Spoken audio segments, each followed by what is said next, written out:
tem algum conhecimento, sabe, o que acontece quando uma criança não é adotada e completa 18 anos? Eu realmente não sei. Realmente eu não sei. Não, eu não sei o que acontece com eles. Eu acho que eles são jogados pra rua, talvez. Tem algumas que têm oportunidade e saem dali para trabalhar. E tem outras que não têm oportunidade. Elas têm que arrumar emprego e que eu acho que elas saem também do abrigo, né? Acho que isso acontece, eu realmente não tenho certeza. Não tenho conhecimento sobre isso, nem tinha pensado nesse lado. Até onde eu sei, eu acho que é retirado, não é? Ele precisa começar a vida sozinho. Imagino que elas não podem ficar mais muito tempo nas instituições ali, né? Elas devem meio que ter que se virar. Sim, quando se torna um adulto, não, mas claramente não é algo bom, né? Não precisa de muita inteligência para saber que é abandonado pelo sistema e meio que deixado a ver navios. A gente parecia uns bobalhão, na verdade, né? Eu não sabia nada, essa era a nossa dificuldade. Era sair e ir para onde? E fazer o quê? E teu futuro? E teu compromisso? Tu não tinha nada. Simplesmente você saía e dizia assim, ó, tá aí agora, o que eu faço? Eu saí logo que eu fiz 18 anos. Acho que deu uma semana depois já estavam vendo as questões já de onde eu ia morar, onde eu ia ficar. Mas foi uma semana depois, não podia ficar mais que isso, sabe? Porque não tinha muita opção, né? Se eu tivesse juntado bastante dinheiro, eu poderia ter comprado uma casa, alguma coisa assim, né? Mas é bem difícil, né? Tu juntar com um salário de aprendiz, né? Mas a gente sabe que com 18 a gente sai querendo ou não. Então eu sempre me organizei que eu sairia com 18.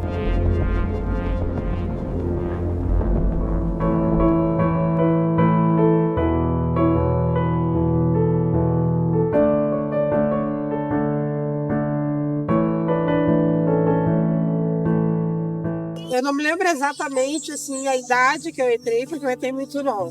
Aí entrou eu e uns irmãos meus. Naquela época, muito tempo atrás, se chamava FEBEM. Hoje em dia, FEBEM é para menores infratores, mas naquela época se chamava assim. Era eu, os meus irmãos, e era um tempo bem difícil. Era um tempo de muito sofrimento, muita angústia. Nessa época que tu foi pra FEBEM, tu sabe dizer por que tu foi pra lá? Sim, porque a minha mãe, ela é esquizofrênica, ela já até faleceu, e ela não levava nós pra escola. E aí o conselho tutelar nos recolheu. Você não entendia o que estava acontecendo? Não entendia não, fui entender lá pelos 8, 9 anos, né, que a gente foi entender exatamente. Nós fugíamos do abrigo para poder ir ver a nossa mãe, a nossa irmã, porque eles não deixavam, e a gente não sabia o porquê. E até hoje eu não sei realmente o porquê que eles não deixavam. Daí do nada, aí começaram a deixar. Aí, acho que eles viram, né, as gurias estão toda hora fugindo mesmo, vamos liberar, né. A gente, fugia. E por conta deles, eu perdi o vínculo com toda a minha família. Só tenho vínculo com as minhas irmãs, né? Quando tu estava na FEBEM, eram, assim, muitas crianças? Muitas crianças, Crianças pequenas, grandes, crianças que tinham problemas especiais, não especiais. Eu via meus irmãos sendo muito judiados. Até as outras pessoas também eram muito judiadas. Os bebês também eram bem judiados também. E também a gente pegou e nessa época também todo mundo se reuniu e conversamos com o diretor na época. E aí que esse diretor pegou e... Porque todo mundo sabia, todo mundo. Elas, mas as outras monitoras também sabiam que elas batiam e, ficavam quietas, não falavam nada. Então, todo mundo começou a... Vamos todo mundo se reunir e falar com o diretor. E dito e feito, não deu outra. Todo mundo se reuniu para reclamar delas. Eram 3. E elas foram... Não sei o que aconteceu com elas. Foram demitidas, se foram para outro abrigo. Mas eram 3 piores, que eram horríveis. Eu era a que menos apanhava porque eu era pequena. Só que a minha irmã, os meus irmãos, os outros, era todo dia.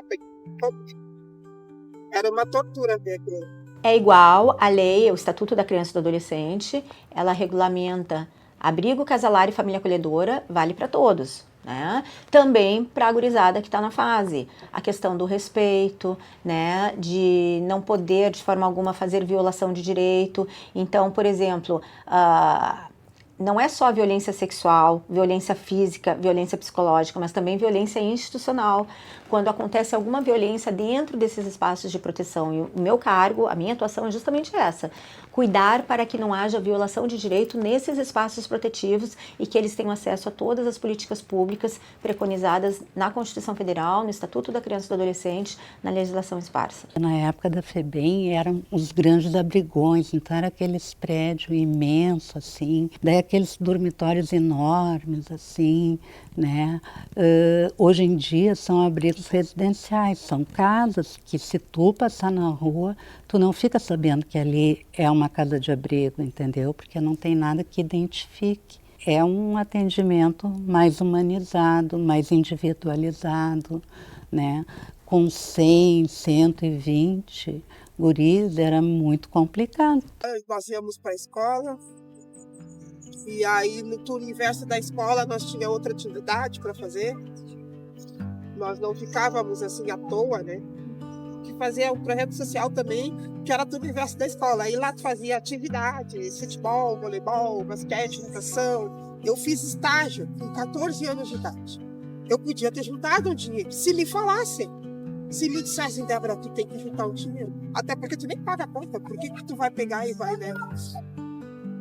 Vai pegar e vai... E eu não, simplesmente gastava o dinheiro todo. Por quê? Porque eu não sabia. Eu não entendia. Entendeu? Pra mim, eu achava que gastar o dinheiro, tá tudo bem, tá tudo certo. Tu tinha exemplos no abrigo de vocês guardavam dinheiro? Não tinha. Por isso que a gente não sabia. A gente não entendia. Cada instituição tem sua política pedagógica de cuidado, tá? Então, a política pedagógica da instituição já está prevista no estatuto deles e isso é gerenciado pelos coordenadores, temos a equipe técnica, cada um abrigo tem pelo menos um psicólogo e um assistente social. A cada 2 casas lares, pelo menos um psicólogo e um assistente social.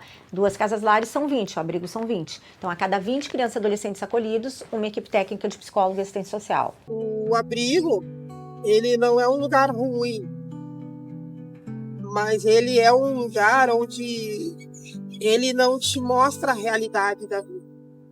E a minha irmã, quando ela fez 18 anos, eu tinha 15 anos, acho que até um pouco menos, 13, 14 anos. E ela foi expulsa do abrigo. Pegaram as coisas dela, botaram tudo numa mala e botaram ela pra rua, porque ela fez 18 anos e não podia ficar lá. E ela não tinha emprego, não tinha onde ficar, a minha irmã conseguiu se levantar, achou uma casa lá de família e foi morar com eles, virou babá, conseguiu alguém para indicar ela, e aí ela foi para essa família e virou babá da família. Mas a família também explorou ela um monte, né? Que sabia que ela não tinha para onde ir, e aí simplesmente explorava ela. Trabalhava de graça, não recebia, eles achavam que só alimento para ela estava bom. Ela virou uma verdadeira escrava, né? Mas ou é isso ou morar na rua. Tu ficou com medo que isso acontecesse contigo? Acontecesse comigo, sim. E aí eu peguei e me antecipei. Acho que ninguém sabe essa história, mas tudo bem. E me juntei com uma pessoa, justamente para mim não passar por essa situação também. Mas eu não gostava dessa pessoa, eu não nada. Eu só me juntei somente por isso mesmo, para não ficar na rua. Quantos anos tu tinha? Eu tinha 18 anos. E no que isso te ajudou? Me ajudou muito. Casa, comida, mas também me piorou minha situação também, né? Porque eu era muito bobinha, não entendia de nada da vida. Só me enganou, só me iludiu, só me... Essa pessoa era mais velha? A pessoa era mais velha, né? Na época eu tinha uns 17, 18 para 18, assim, quase completando 18. A pessoa tinha uns quase 30, assim. Então, me fazia assim, ó, né, de bobinha em 2 toques, né? Eu tenho 3 irmãos meus, que eles têm uma deficiência, assim, né? intelectual, mas não é grave. Eles pegaram e compraram uma casa para os 3 com o dinheiro do centro, porque eles ganhavam dinheiro do governo. 1 ano depois, eu fui morar nessa casa com os 3 e essa pessoa junto. Mas na época, eles começaram a dizer assim para mim: cuida dos teus irmãos, porque eles não têm para onde ir, vão ficar aí mendigando. E pelo menos com ele, contigo eles conseguem ter um futuro melhor. Só que eles não viram que na época era uma guria nova, uma guria que não sabia de nada, de finanças, de responsabilidade, não sabia de nada, não tinha filho. Então os 3 viraram meus filhos. Os 3. Foi assim, horrível. Era briga, discussão,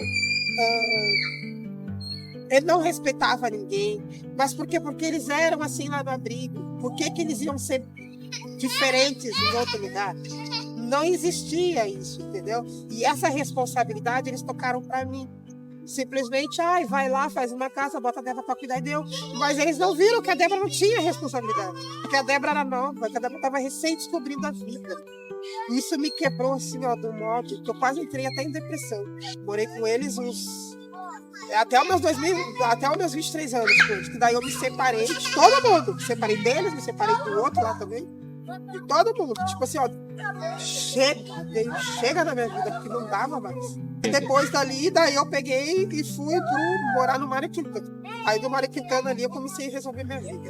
Aí foi bem melhor. Daí lá naquela época, 2013, aí aluguei um imóvel, nossa, 200 pila o imóvel, bem baratinho. Com água e luz junto. Daí foi o que me deslanchou, assim. Fui trabalhar na cafeteria, de segunda a sexta e tudo mais, sabe? Aí foi começando a dar certo as coisas. Eu me casei de novo. Nós financiamos um apartamento lá em Viamão também. Eu tô trabalhando em 2 empregos. Tô fazendo esse esforço um pouquinho. Amadureci muito, assim. Lá naquela época eu não podia ser rejeitada. Deus do livre me rejeitar. Eu ficava num estado depressivo pra morrer. Por quê? Porque eu sempre fui rejeitada. Porque eu sempre fui abandonada. Mas não é que eu fui abandonada. É que o abrigo não dava essa assistência para nós. Eles tiravam nós da família, mas eles não davam esse suporte.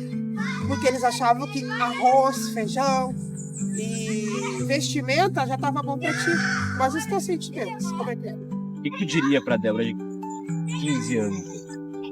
Eu diria para ela, estuda, não vai por caminhos errados, não pensa que as pessoas te odeiam, porque tu é um ser de luz, tu é abençoada, tu é muito amada.